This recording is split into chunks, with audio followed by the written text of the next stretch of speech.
सतयुग, त्रेता युग, द्वापर युग और कलयुग। अगर हम इन 3 युगों की बात करें, तब भगवान इतना जटिल था कि कुछ कहा नहीं जा सकता। पहले के ऋषि मुनि हजारों वर्षों तक सांस को रोककर एक पैर पर खड़े होकर तपस्या किया करते थे। तब उनको कहीं जाकर भगवान के दर्शन हुआ करते थे। मगर कलयुग में अगर आपने अपने माता पिता की सेवा को ही सर्वोपरि माना, तो आपको चारों धाम भगवानों के दर्शन करने का सौभाग्य प्राप्त होता है। आज हमारे साथ अगर हमारे माता पिता रहते हैं, देवी देवता हमारे घर में वास करते हैं। माता पिता का होना ही हमारे लिए सबसे बड़े सौभाग्य की बात है।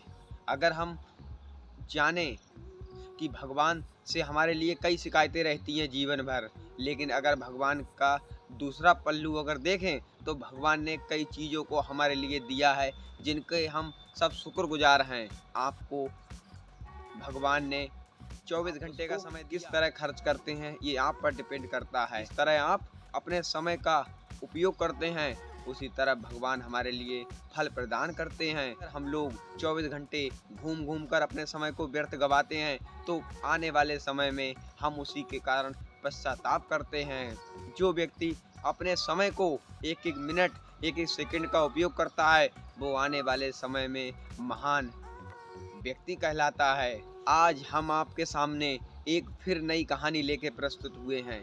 आपको हमारी कहानियाँ अच्छी लगती हों तो आप हमारे पेज पर बने रहें। हम आपके लिए रोज कुछ ना कुछ जानकारियों का भंडार लाते हैं। तो सुनिए आज की कहानी। आज की कहानी, ब्रह्मा जी ने सृष्टि की रचना कब और क्यों की। हम आपको सुनाएंगे पूरी कहानी। अगर आपको पसंद आए तो चैनल को सब्सक्राइब करना। हमारी सृष्टि के निर्माणकर्ता 3 लोगों को माना जाता है, ब्रह्मा, विष्णु और महेश। ब्रह्मा जी ने सृष्टि की रचना की, विष्णु जी हमारे पालनकर्ता हैं और भगवान शिव सहारक हैं। ब्रह्मांड की शुरुआत कैसे हुई? एक दूध का समुद्र था, जिसे क्षीर सागर नाम से जाना जाता था। उस पर एक कमल का फूल था, जिसकी हल्की हल्की गुलाबी पंखुड़ियों पर ब्रह्मा जी सो रहे थे। और जब ब्रह्मा जी वहाँ से जागे, तब वह 10,000 साल तक प्रतीक्षा करते रहे। और उन्होंने जब आँखों को खोला, तब अपने चारों तरफ देखा कि इस सृष्टि में कुछ नहीं है, तो उन्हें अकेलापन महसूस हुआ। और उनकी आँखों से आंसू की कुछ बूंदें गिरी, जिससे हमारी पृथ्वी का निर्माण हो गया। जब उन्होंने अपने आंसुओं को पोंछा, तब ऋतुएं और पवनें बनी। जब वह खड़े हुए और उन्होंने शरीर को अपने इतने लंबा खींचा कि जब तक ब्रह्मांड का निर्माण नहीं हो गया। जब उनने अपनी बाईं तरफ देखा, तब सूर्य, चंद्रमा, तारे और आकाश गंगाएं बनी। देवताओं और अप्सराओं का आविष्कार हुआ और कई राक्षसों का भी आविष्कार हुआ। नाग भी बनाए गए, पशु पक्षियों का निर्माण हुआ। परंतु क्षीर सागर में एक अमृत नाम का पदार्थ मौजूद था। ब्रह्मा जी ने असुरों और देवताओं को बुलाया कि आप इसमें मंथन करेंगे, मक्खन की तरह जो उत्पन्न पदार्थ अमृत आएगा, अगर आप लोग उसका सेवन कर लेंगे तो आप लोग अमर हो जाएंगे।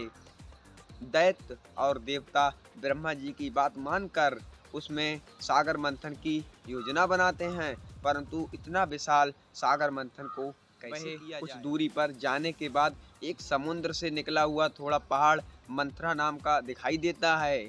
सभी देवता और दानव सोचते हैं कि क्यों ना इसको मंथन के लिए उपयोग किया जाए।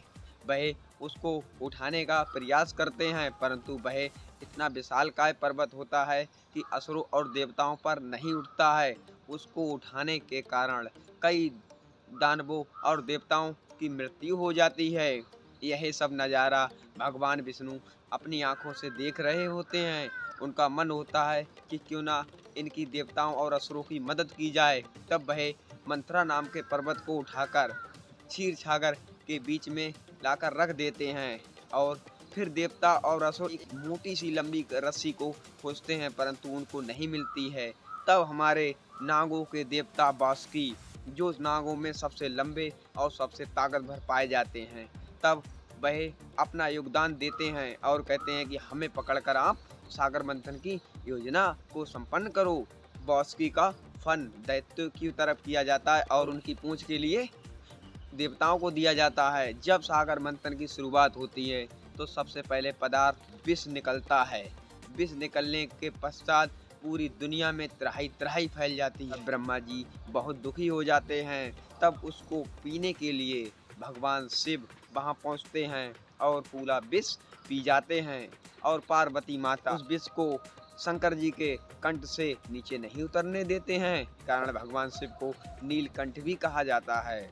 कुछ समय पश्चात कई चीजों को समुद्र से निकाला जाता है, जिसको देवता और असुर मिल बांट के उसके पश्चात जब अमृत समुद्र से निकलता है तब देवता और असुर आपस में भिड़ जाते हैं कि पहले हम पिएंगे, पहले हम पिएंगे। इसके पश्चात जब आपसों में बहस हो जाती है तब ब्रह्मा जी भगवान विष्णु को यह सब वार्तालाप बताते हैं कि दोनों पक्षों में लड़ाई हो गई है। भगवान विष्णु मोहिनी का रूप धरकर देवताओं और असुरों के पास जाते हैं। तब वह असुरों को मोहित कर देते हैं, देवताओं के लिए अमृत पिला देते हैं। एक राक्षस देवताओं का रूप लेके उस समूह में आ गया।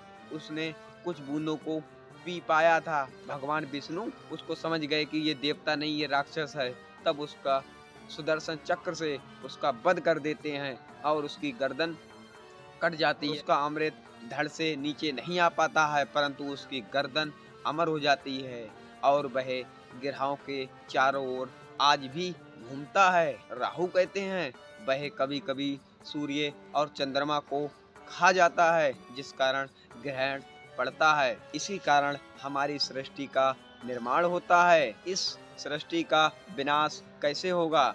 जब ब्रह्मा जी अपने शरीर को खड़ेपन से थक जाएंगे और वह पुनः विश्राम के लिए उसी कमल के फूल पर विश्राम करेंगे और सो जाएंगे। उसी समय पूरी सृष्टि का विनाश हो जाएगा। हमारे पुराणों के अनुसार हमारे चारों युगों का समय निर्धारित किया गया है।